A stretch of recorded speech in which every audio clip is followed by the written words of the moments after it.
afternoon, everyone. My name is Graham Gower, and I've been charged with giving you people an acknowledgement to country. In giving this acknowledgement to country, I would like to inform everyone that we are on Whadjuk Noongar land. I am from Broome, in the West Kimberley, and of Yari descent, and hence I'm giving an acknowledgement to country rather than a welcome to country. The land of the Whadjuk people covers the entire Perth metropolitan area. However, there are 13 other sub-language groups that make up the Noongar nation, which land is occupied from an area just south of Geraldton. If we drew a line down to Esperance and included the southwest corner, that is the Noongar nation. You may be familiar with the Bibbulmun track that runs from Perth down to Albany. There is a Bibbulmun Noongar group of people that occupied the Nannup area. So on behalf of everyone today, I'd like to pay respects and acknowledge the traditional owners of the land that we are meeting on today, the Whadjuk people, of past, present and future. Thank you. Thanks very much, Graham, and welcome everyone. Those of you who don't know me, I'm Professor Dawn Penny, working here in the School of Education, and it's my great pleasure this evening to welcome you here and to particularly introduce Professor Bronwen Cowie to you. 2010, I was appointed at University of Waikato, and one of the privileges of my time there was to have the opportunity to work with Bronwen, who at that time and still now is the Director of the Wilf Institute of Education at the University of Waikato and the Associate Dean of Research in the Faculty of Education there. Bronwen's PhD, which is reflected really in sort of her title this evening, was in formative assessment in science, and her undergraduate, which I found out doing a bit of homework, was a double major in maths and physics. So my area is health and physical education, and you might think, how did we come to be such great colleagues? And it is that common interest in assessment, but also Bronwen's capacity to, have a really open mind, to engage with everyone who she meets and have really productive collegial conversations with people. And that genuine interest in sharing knowledge from different areas and in facilitating particularly research which is well connected with teachers and the world of teaching that all of you are here today from.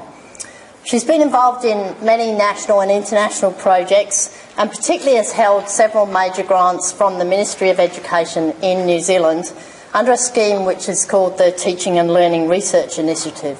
The focus of that is very much about researchers from university working in partnership with teachers to develop particular aspects of curriculum, pedagogy and assessment. And it's a lot of that work that informs Bronwen's talk with you this evening, and it's been a great pleasure for myself and colleagues here in the School of Education to have the benefit of Bronwen being here for several weeks with us. So if you'd like to all join me please in welcoming Professor Bronwen.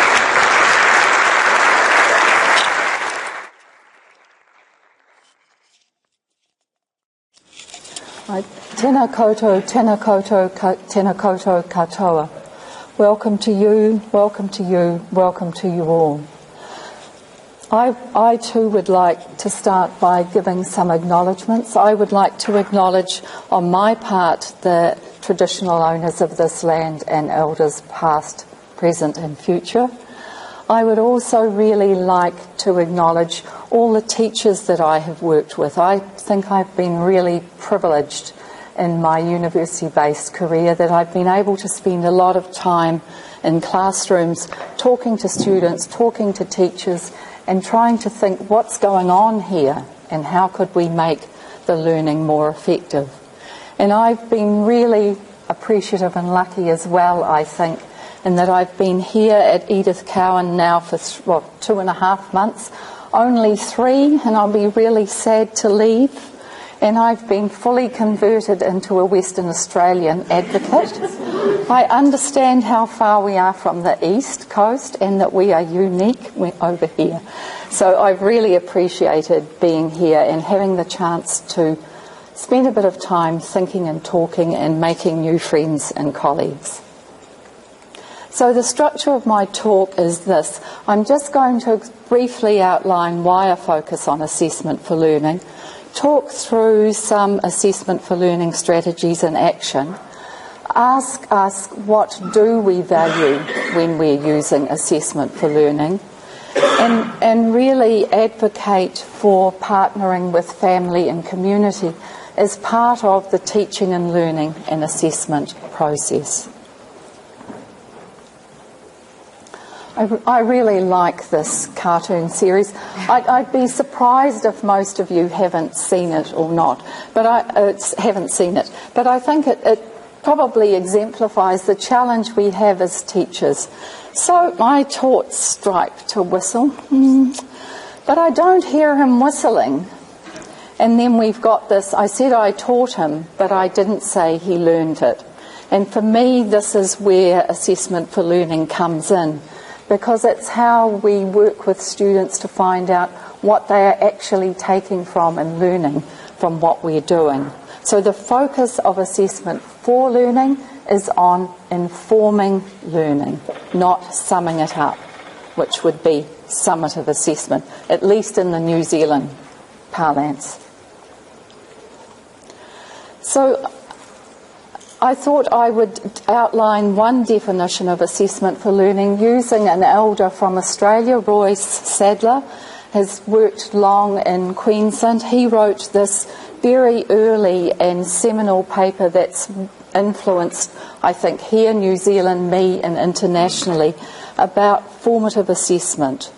And I think there are a number of key aspects of this. So he says the indispensable conditions are that a student comes to hold a concept of quality roughly similar to that of the teacher.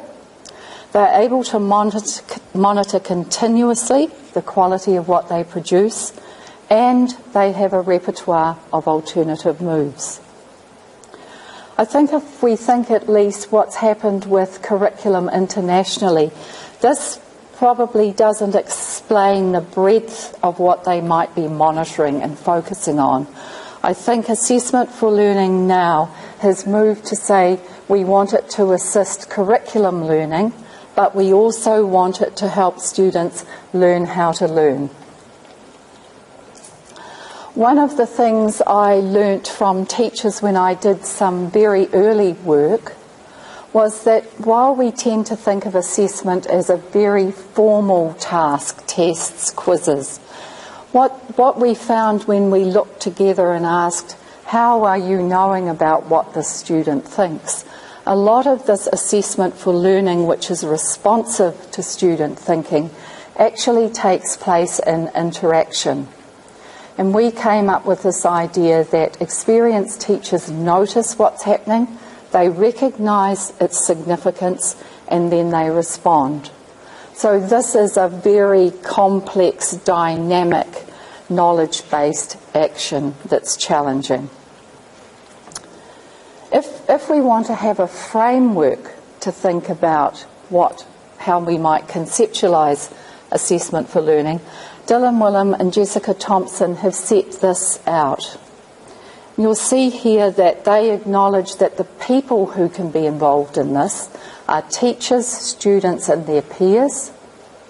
And it's really a three-step process where we ask, where are we trying to get to? Where are we now? And how are we going to get from where we are now to where we would like to be? And they've summarised really a whole lot of literature, and this is still, although it's over 10 years old now, the thinking on this hasn't significantly changed in my opinion. So there's these 5 strategies. We need to share with the students what we're wanting them to learn. We need to find out what they are learning, get evidence. We need to provide feedback. So I think the key and most challenging aspect of assessment for learning is it's not enough to get the data.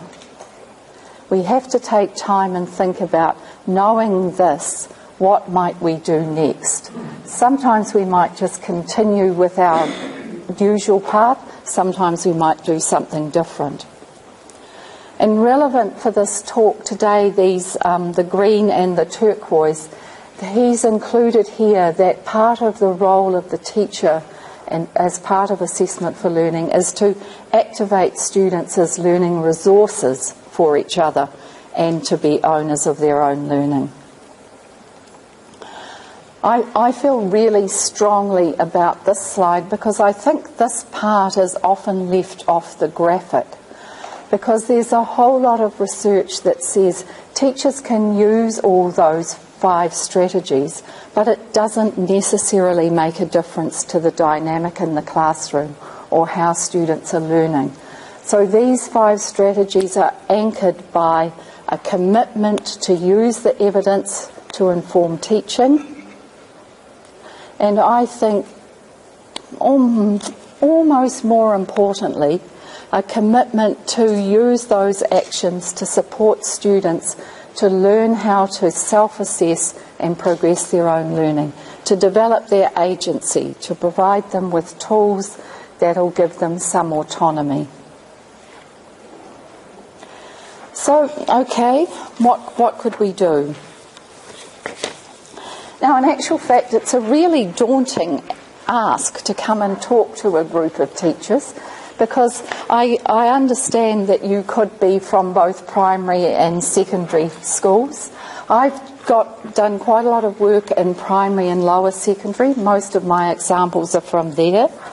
I think the other thing I'd like to point out as I set this up is you probably have done a lot of these activities. What I've found with teachers I've worked with, it's your orientation towards how can this help students be more proactive in their own learning and assessment that is key. I would also like you please to keep in mind that these are just tasters. In the end, a lot of this action comes down to teacher agency and creativity. How can you adapt these activities to your context to work with your students?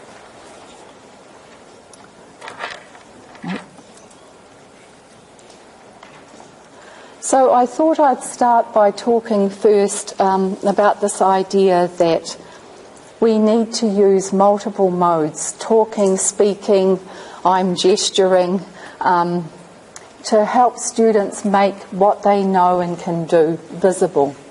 And in our context, and knowing that I think Australia is about the 5th or 6th most diverse country in the world now, this providing students with a range of options to express what they know has become more and more important. I really like this work of Jay Lemke, where he talks about modes in combination multiply meaning. It's not just additive. You get a whole new richness when you put them together. And then Carrie Jewett, who's done a lot of work ongoing, mainly in ICT, reminds us that different modes demand different kinds of intellectual work. And this idea that the different modes fill up the concepts to be learned. If I go back to my science background, Lemke's done some work with scientists where he's really argued, and I would agree, and maybe some of you would as well, that in order to understand a science concept fully, you have to understand the physical phenomena, the formula, the table, the graph, and be able to describe it. So those modes together fill up the concept. So what can we do with kids? Well, I'm a guaca fan now that I've learnt about them and think they're really cute, although I did go out to dinner and hear sometimes they're referred to as rats, which was really distressing. But anyway, Kiwis are important in New Zealand. So these next 2 slides are from a class of 5-year-olds, because our children start at 5. They've done some work on Kiwis, and the teacher's saying to them, she wants them to draw a kiwi, but she doesn't want any pink kiwis because nearly all the girls in the classroom are in pink. And she's given them some prompts in terms of the sorts of things they should think about. Now, I think irrespective of the level or content area that you're teaching, one of the things we do is get data and not have enough time to think about it. So if you look at these going from the right, when we talked to the little girl who drew this one, she had given special attention to the shading to reflect the kiwi's beautiful brown feathers. This next student here with the dark background was able to explain that kiwis are nocturnal. If we go to the cute blue sky with the orange face and yellow beak, I don't know what we know. Well, I don't know because I'm not really a good art person. I don't know whether this is a developmental art thing or this is what they really think a kiwi looks like, although this picture was on the board for them. So there's some questions need to be asked here. And then if we go to the far one here, see that little wing poking out of the side? Well, although we talk about kiwis being flightless, they do have this tiny little residual wing. So part of the reason for raising this and showing it to you is to hope that you will ask, I wonder if we ask students to draw and we look closely at their drawing, what different things will we find out? And if we then talk to them about their drawing, what more will we find out what they know? So that was the Kiwi's reasonably closed task. If we open the task up, we get this even greater diversity of interpretations that give us some window into student thinking. So here this class was studying the water cycle, and we've got two different variations. My favourite drawing is just a terrible, terrible picture, but it was by a young boy who'd come from Indonesia, and to contextualise the water cycle, he actually drew his home village, and he drew the fact that there were crocodiles, and he drew the fact that when he grew up, he wanted to own a kayak shop. So this activity, albeit science, may be slightly boring, although as a science teacher I would totally challenge that. It did provide a doorway for conversation between the student and the teacher to probe their life as well as their understanding of the water cycle. With a group of teachers over time, we've become quite interested in using physical things as a tool for finding out student thinking. So you can see here that they're actually real objects, there's photos, and there's cards with words on. These have been more productive than we dreamt. For one thing, you don't have to write. You can change your mind quickly. But if you're working in a group, if you want to move something, you have to explain and justify to the other people in the group why you want to move it. So as a teacher circulating the class with this sort of activity going on, you get a lot of insight into how students, what they're thinking, and how they can use the knowledge of their subject to make a case.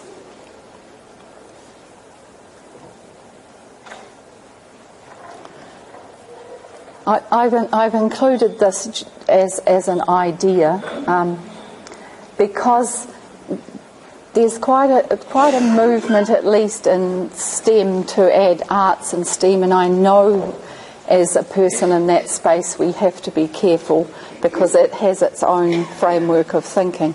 But getting kids to write poems and songs and do dance and movement is a way, another mode for getting them to express their ideas.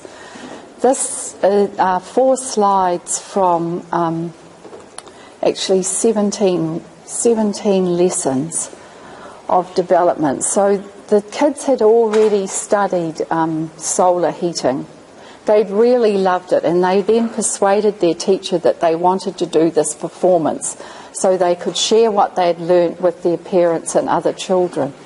And this proved to be a wonderfully rich experience, because as they explained to us, they thought they were just going to redo the lessons.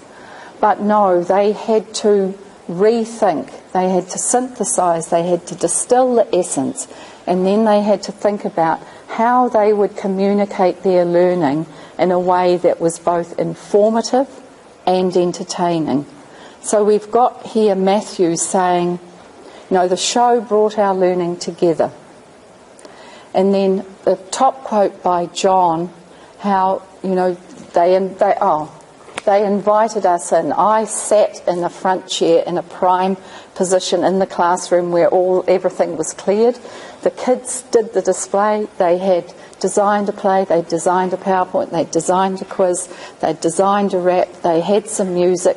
So we had the full performance. So maybe the issue for this, there's 2 points I think in this.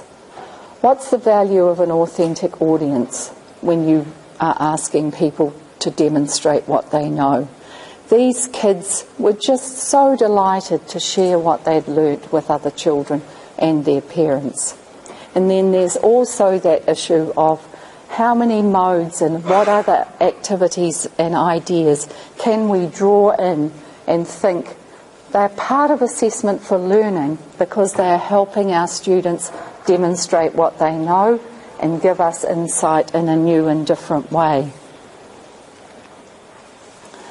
I couldn't really stand up here and talk about assessment for learning without touching on feedback.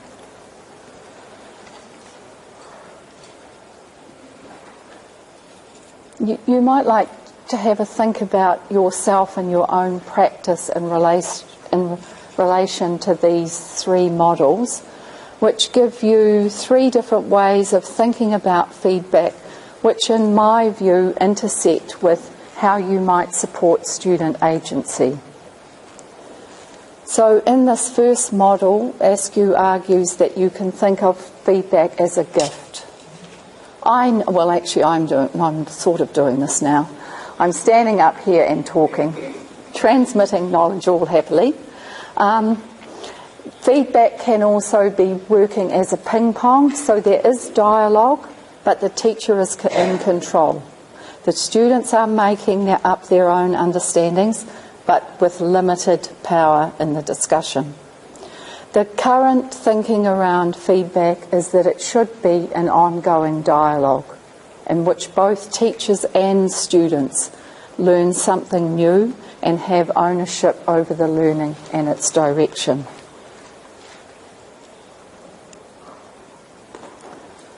Oops. So, if feedback is dialogue, what is it not? Well, this boy, year 9, which for you I think would be 13, or in our time is 13, so he was quite clear that marks and comments like good and well done and stuff might make kids feel better, but they don't really help them learn.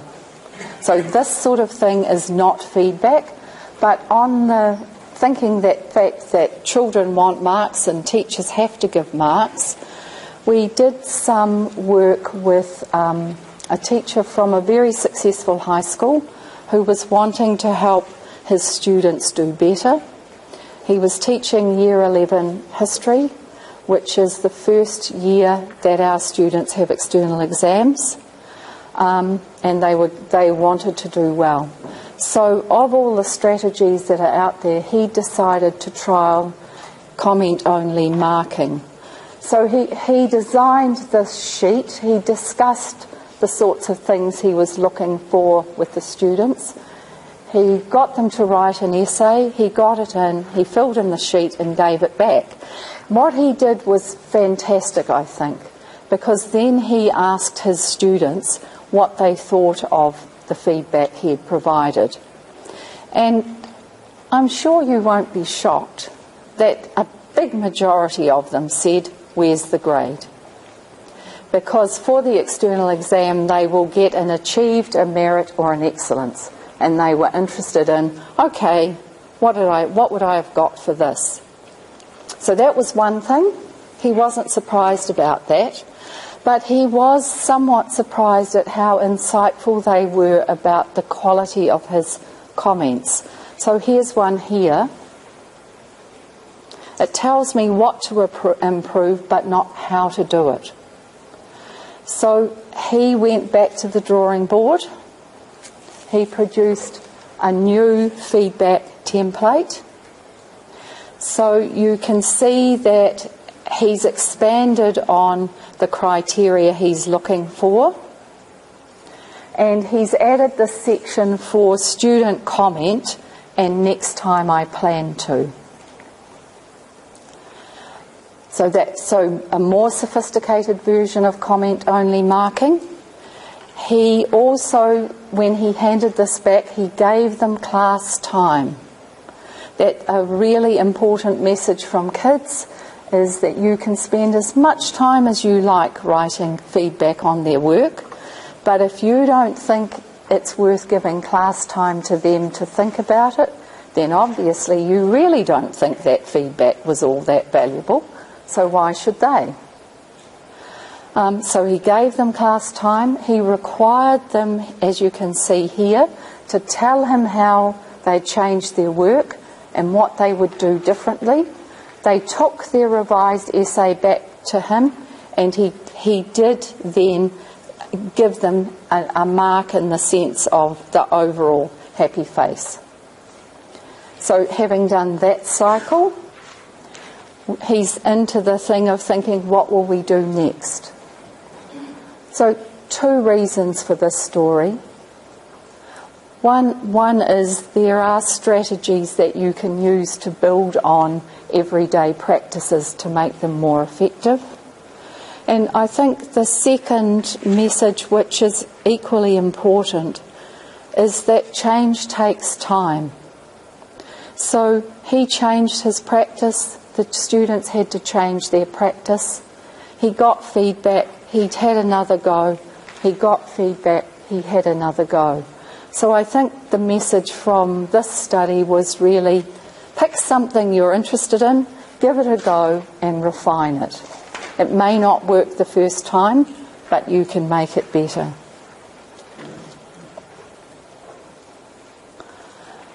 So we're returning here to, if feedback is dialogue, what does that mean?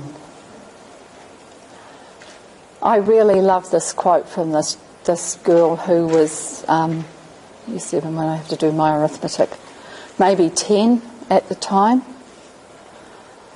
So she was, if I was a teacher, I'd just love someone to say this about me. So she said she helps us with ideas so we can extend an idea. She encourages us to try out more of our ideas and to come up with our own ideas. She helped us do this. It's the way she uses words and questions you. Sometimes she puzzles you and you have to think about ideas. So it's a combination of the kinds of information and how it's communicated. The tone of the communication as a dialogue is really important. And this Year 10 boy was much more pragmatic, but I think equally insightful. Suggestions are still making us think, because they can be added into our own ideas.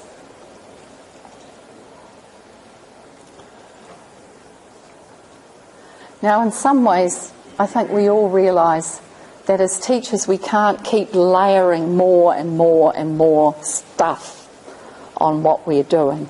So if you think back to quite a lot of the first examples, there was feedback embedded in those activities that the teacher could give information to the students about where they could go next. So in a number of studies, one just this Dolan 2018 one, where they did a very close analysis of teacher-student dialogue, what they came up with was that when the teachers were offering really useful questions, it was really hard to distinguish between a question seeking out ideas, and a question that provided feedback. So we've got questions can do this double duty. But they need to be a particular kind of question, suggesting ideas, prompting forward, being open, wondering, I wonder if you did this, and sometimes a bit more leading, have you thought about doing that? In this last quote on this slide, Paul Black and his colleagues did quite a long-term study in science, English and maths classrooms in England, and really came to the conclusion that more time needs to be spent in framing questions that are worth asking. I think this is a challenge to us all in whatever context we're teaching. And so they advocate really spending some time as part of the overall planning, actually scoping out some worthwhile questions.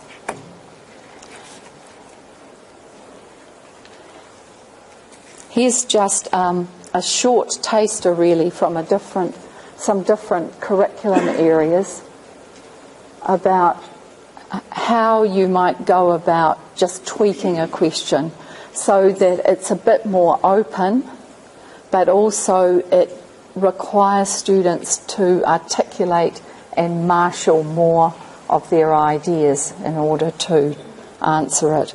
So I think it's quite interesting here that a lot of them really are in sort of compare and contrast what is the same and what is different.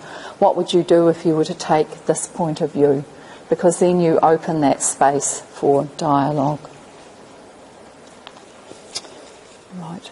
Okay, just so you don't feel despairing about questioning, talking and other things, if you're a science or technology teacher, you've also got the use of a whole range of resources. So in these three shots, Roger, who's in the yellow jersey, bending over, was incredibly observant.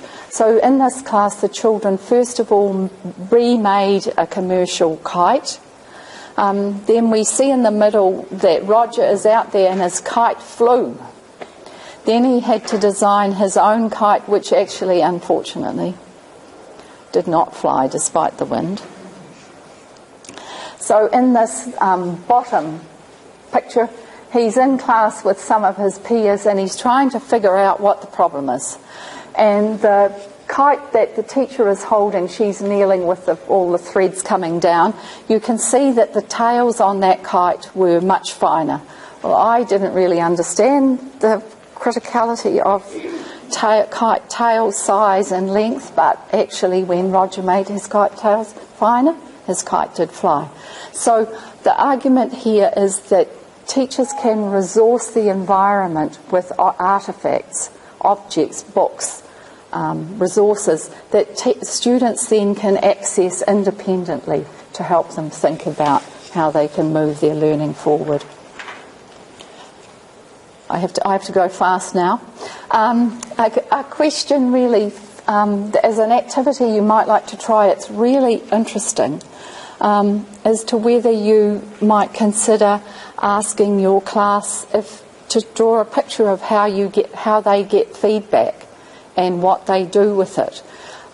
This was in a published paper. I've got access to other pictures that I can't show you where there's a lot more discussion about using the internet, using social media, all those sorts of things that are out there to help students access ideas. So maybe you want to think, how do your kids actually get feedback and what do they do with it? Peer and self-assessment, fundamental to student agency. So with peer assessment, the students are more likely to talk to each other more freely. They use language that they both understand. All students I've spoken to have raised this. Their feedback can be more timely. They're sitting next to each other. It can use the context as part of the feedback. They're sitting next to each other. But they need to understand and be able to use the learning goals and success criteria. So this is a slightly different example, and it's a project where we worked with a whole school going from year 1 to 8. They all decided to try peer assessment. I can't read all of this, there's too much text. But anyway, they were working on writing. And what was really powerful is this is Mindy. She taught the new entrants, the 5-year-olds. Her action turned out to be really powerful because on the whole, some of the teachers were a bit sceptical about whether their young children could give good peer feedback. But in actual fact, once Mindy showed that her 5-year-olds could do this, surely every other older age child could. And potentially this is a challenge for us who teach early childhood, primary, secondary and tertiary. With proper guidance and scaffolding, they can give feedback to each other. And I think Mindy here made a really interesting point, that she had thought she would start with self-assessment, but no, peer assessment gives students the experience of what it means to give feedback and receive feedback, and therefore scaffolds them into the self-assessment process. So here she says, when my students give peer feedback to others and when they receive it from others, then they're able to go back and look at their own work with fresh eyes. And a student here who would be, keep doing arithmetic, 8. We use this strategy called 2 stars and a wish, which I suspect many of you know of. 2 positives and 1 thing you wished children would do. You can see here that this young student actually appreciates both sides. They don't just have to say what you've been doing that's good, but what you can go back and improve. And their teacher's saying to give feedback, they need to know what to look for. Ideally, we would co-construct the success criteria because you get buy-in. That is not as easy in all subjects or in all topics. In all of these strategies, teachers need to use discretion and build on from the strategies that they find useful. Then as part of this project, we actually paired up the Year 8 students with the Year 13 students in another school. They then communicated via Google Docs. We did give a workshop to the Year 13s. Both sides loved it. You can see here that the Year 8s enjoyed learning new things, and because they were having to send their work off to an older student in another school, some of whom were their heroes, which was important, especially for the boys. Not rugby, not AfL, I'm sorry to say. They did more work before they sent their writing on. And also another factor that comes through all the work on peer assessment, that the person who provides the feedback gains as much benefit as the person who receives it. So these Year 13s thought that they too had learnt. The goal really, self-assessment, some strategies. Actually, it was really interesting because a teacher from Western Australia, whose name I've forgotten, actually won one of the National Teaching Awards. And in the report on what she'd done, she was using digital traffic lights, where the students would just show red, I'm in trouble, green, I'm fine, and amber, So she used this traffic lights and the show me boards, which I have had to look up and find, but I think in my equivalent it's just you hold up a piece of paper. So these are really quick and efficient strategies that teachers can use to ask students to self-assess where they're up to. And I think a key point in discussions that I've had with kids, if you're careful and you use cards, I can hold up red and my peers won't necessarily see that I'm saying I don't understand. Because let's face it, none of us really like to say we don't know what's going on. So I'm doing a big jump now to thinking about what do we value as part of assessment for learning. And I'm having to do some pragmatic editing. Okay, so there are two ideas here. You can either do your assessment so you converge on, does the student know what I want? Or what does the student know? Torrance and Pryor were quite clear that both of those were important.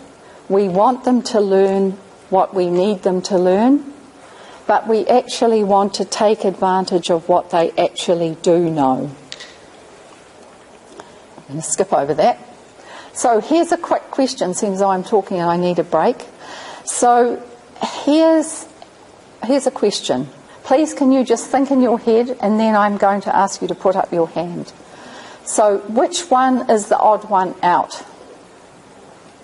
Who's voting for the cat? Wow.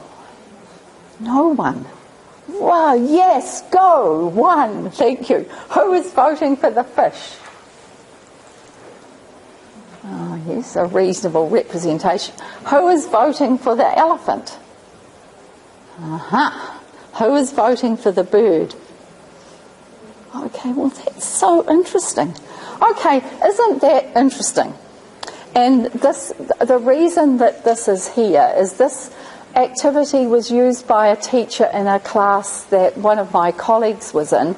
She was a science teacher. She was going to teach adaptation.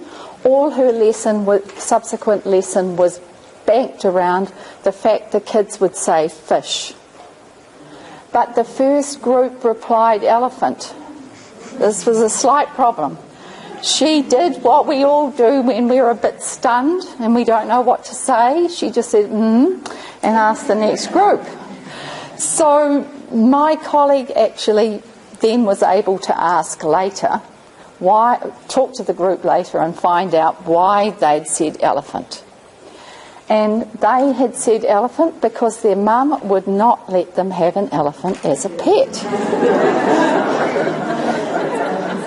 Now, you've rather stunned me in that hardly anyone picked cat or bird, but I'm sorry we do not have time to follow my own advice and find out why you thought this. But I hope this sort of simple example will just give you some insight into why it's worth probing what students are actually thinking and not just keeping focus on, are they giving back to me what I need?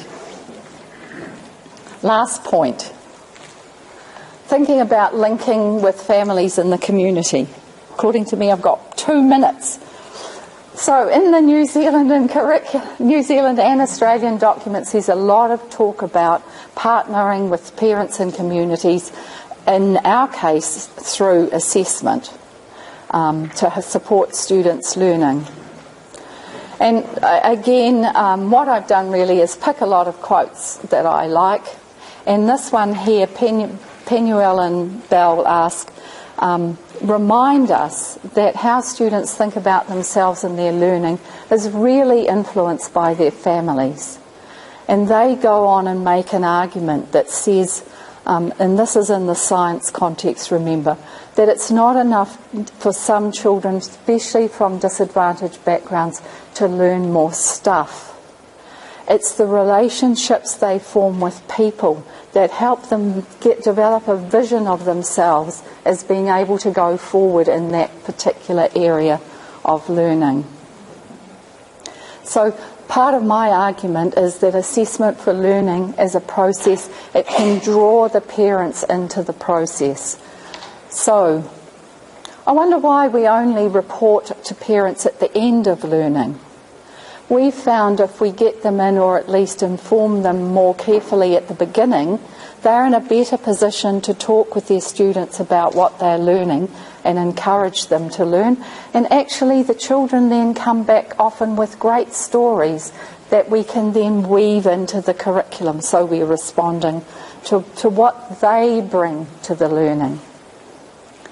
I've got a colleague who really sold me on the idea that we must invite in people. We're requesting them to come to work with us.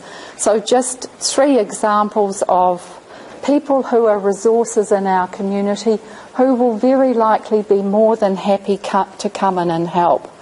And with the dad who's the plumber sharing about the maths, like the boys really loved this.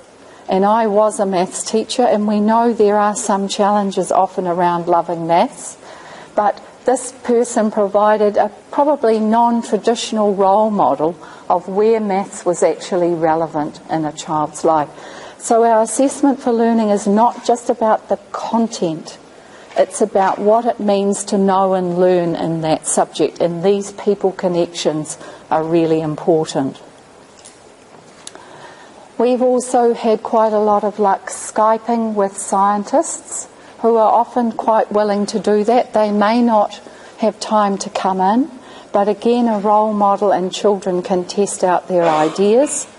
Sometimes if scientists are too busy to come, we've also had success with master's students who are studying science coming in and talking to students about their ideas.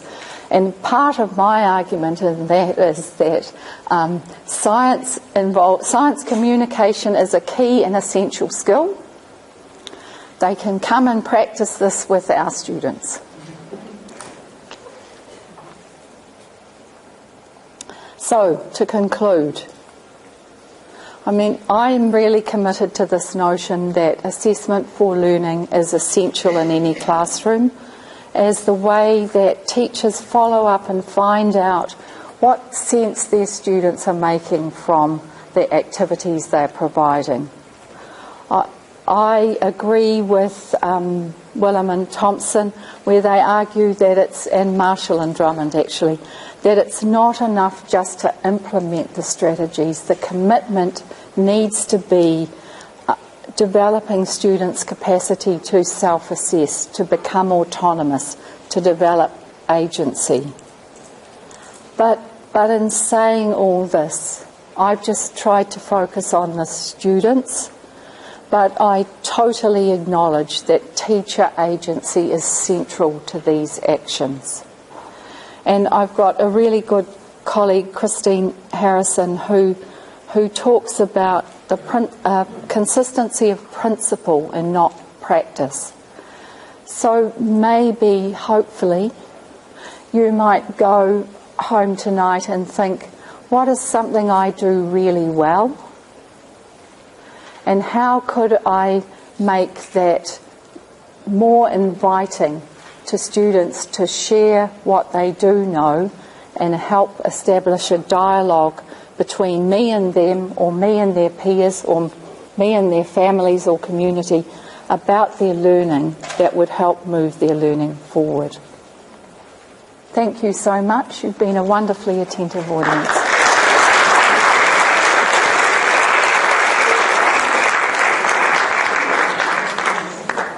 Questions? Thank you very much, Bronwen. If there are no questions, this offer is a genuine one because I have the luxury of being a visiting professor. So I obviously can't probably visit, but if anyone did want to have some sort of Skype conversation, I'm always really interested to learn new things. Thank you. Just join me once again in thanking Bronwen for a lovely talk to us.